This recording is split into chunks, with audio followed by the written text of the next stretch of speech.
Welcome to History Rewritten, where we explore pivotal moments in history and imagine how the world might have been different if events had taken another turn. I'm your host, Michael Reed. Today we're diving into one of the most shocking and controversial events of the 20th century, the assassination of President John F. Kennedy. In our first segment, we'll examine the conspiracies and motives behind this tragic event.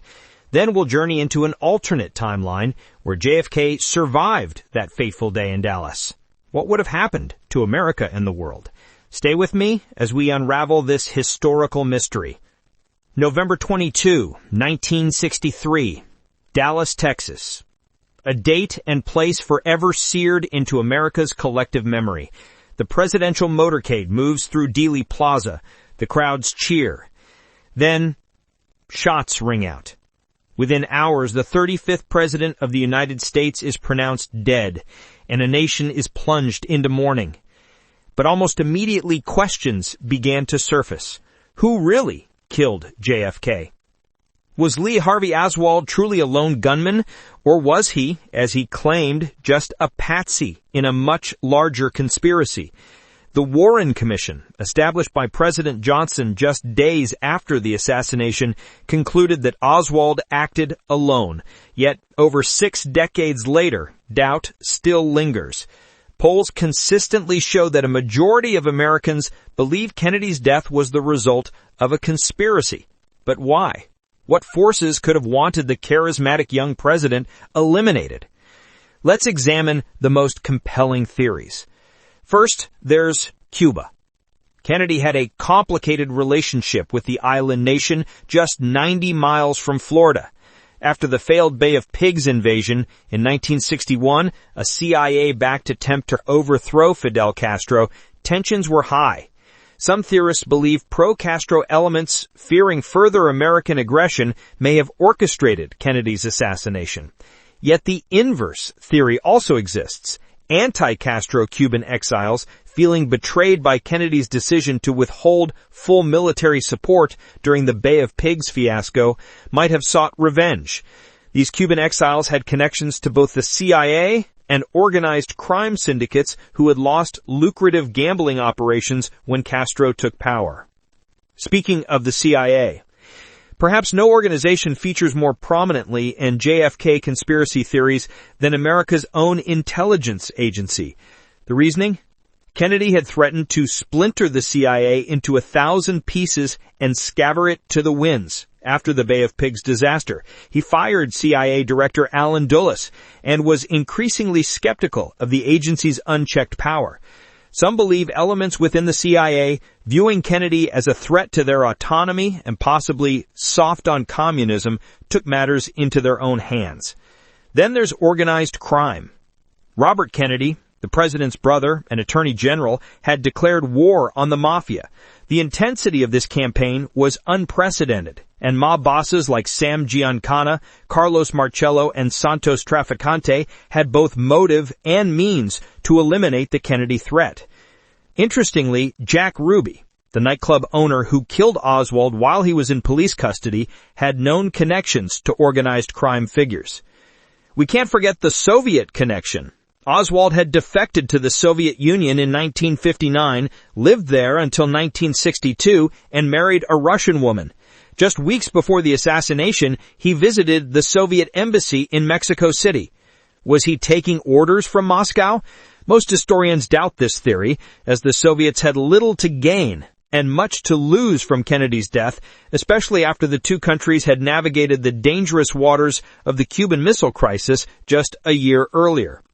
Finally, there's the theory involving Vice President Lyndon Johnson himself. Could Johnson, known for his ruthless ambition, have played a role in a plot to eliminate the man standing in the way of his presidential aspirations? While this theory lacks substantial evidence, it persists in part because of the dramatic policy shifts that occurred once Johnson assumed the presidency, particularly regarding Vietnam. The truth is, we may never know exactly who was behind Kennedy's assassination. Documents continue to be declassified, including releases as recently as 2023, but smoking guns remain elusive. What we do know is that Kennedy made powerful enemies across multiple fronts: intelligence agencies, organized crime, foreign interests, and even within his own government. But now let's turn the page of history and imagine a different scenario. What if the bullets fired in Dealey Plaza had missed their mark? What if John F. Kennedy had survived that day in Dallas?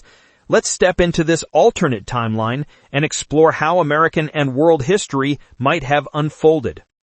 November 22, 1963, Dallas, Texas.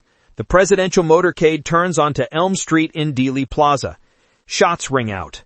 The president is struck, but the bullet that historically delivered the fatal blow instead only grazes his skull. Kennedy is rushed to Parkland Memorial Hospital, where doctors successfully stabilize him. The nation holds its breath. And then the announcement: the president will survive. In our alternate history, Kennedy recovers from his wounds over several months. The assassination attempt elevates his popularity to unprecedented heights, a wounded hero who literally took a bullet for his country. The 1964 presidential election, which in our reality saw Johnson defeat Barry Goldwater in a landslide, would likely have played out very differently. Kennedy and Goldwater were personal friends despite their political differences and had reportedly agreed to debate during the campaign, something Johnson refused to do. With Kennedy's heightened popularity following the failed assassination attempt and his known debating skills showcased in the famous Kennedy-Nixon debates, it's probable he would have secured a second term. But what policies would a second Kennedy term have pursued? Let's start with civil rights. In our actual history, Johnson used Kennedy's martyrdom and his own considerable legislative skills to pass the Civil Rights Act of 1964 and the Voting Rights Act of 1965. In our alternate timeline, Kennedy might have faced more resistance. Recordings from just days before his assassination show Kennedy expressing concern that his civil rights stance would make his re-election campaign difficult. Kennedy might have chosen to delay major civil rights legislation until after securing his second term. While this could have meant a slower path to these landmark achievements, his increased political capital as a survivor might have eventually allowed him to overcome Southern Democratic opposition. Either way, the civil rights movement was gaining unstoppable momentum by 1963, and fundamental change was coming to America. Perhaps the most significant divergence between our actual history and this alternate timeline would be Vietnam. By November 1963, there were approximately 16,000 American military advisors in Vietnam, but no combat troops.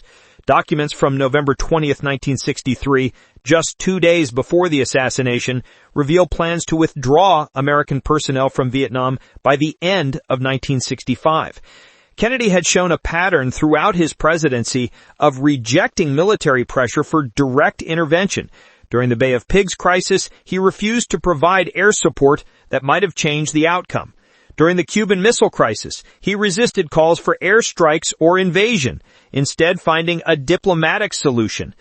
Based on this pattern, many historians believe Kennedy would have sought diplomatic avenues in Vietnam rather than the massive military commitment that Johnson initiated. Without the escalation of American involvement in Vietnam, which ultimately claimed over 58,000 American lives and millions of Vietnamese casualties, the social fabric of the United States might have remained less fractured. The anti-war movement, which became a defining feature of the late 1960s and early 1970s, might never have gained such prominence. The counterculture might have developed differently without the galvanizing force of opposition to the war. Economically, Kennedy had been pushing for tax cuts to stimulate growth.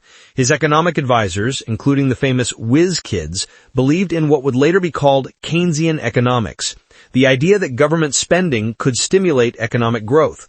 Without the massive financial burden of the Vietnam War, Kennedy's economic policies might have led to sustained prosperity through the 1960s.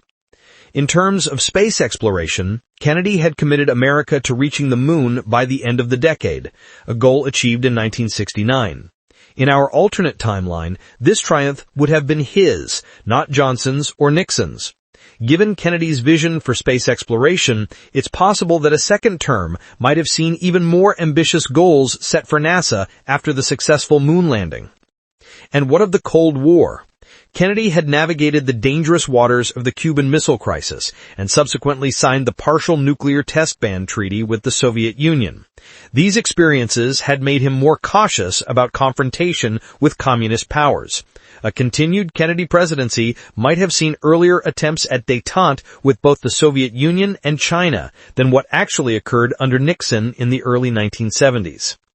One of the most intriguing what-ifs involves Robert Kennedy. In our actual history, Robert was assassinated in 1968 while campaigning for the Democratic presidential nomination. In a timeline where his brother survived, Robert might have succeeded JFK as president in 1968 or 1972, potentially creating a Kennedy dynasty that shaped American politics for decades. Perhaps most poignantly, a surviving Kennedy would have witnessed the technological and social transformations of the late 20th century.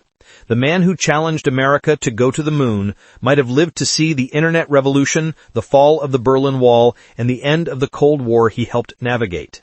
The charismatic leader who captured America's imagination with his vision of a new frontier might have continued to shape that frontier well into his twilight years.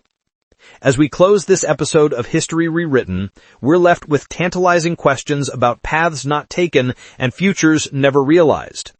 Kennedy's 1,000 days in office left an indelible mark on American history and culture. His assassination robbed us not just of a president, but of the certainty of knowing what might have been. Was Kennedy's vision of America progressive, optimistic, engaged with the world, but cautious about military intervention, the road not taken? Would his survival have spared America the trauma of Vietnam and the social upheaval that followed? Would civil rights have advanced more slowly or more surely under his continued leadership? History isn't just about what happened. It's about understanding the forces that shaped our world and imagining how things might have been different. By exploring these alternate paths, we gain insight into our own reality and the crossroads that brought us here. This has been Michael Reed for History Rewritten. If you enjoyed this exploration of JFK's assassination and its alternative timeline, please subscribe to our podcast for more journeys through history's greatest what-ifs. Until next time, remember that while we can't change the past, understanding it helps us shape a better future.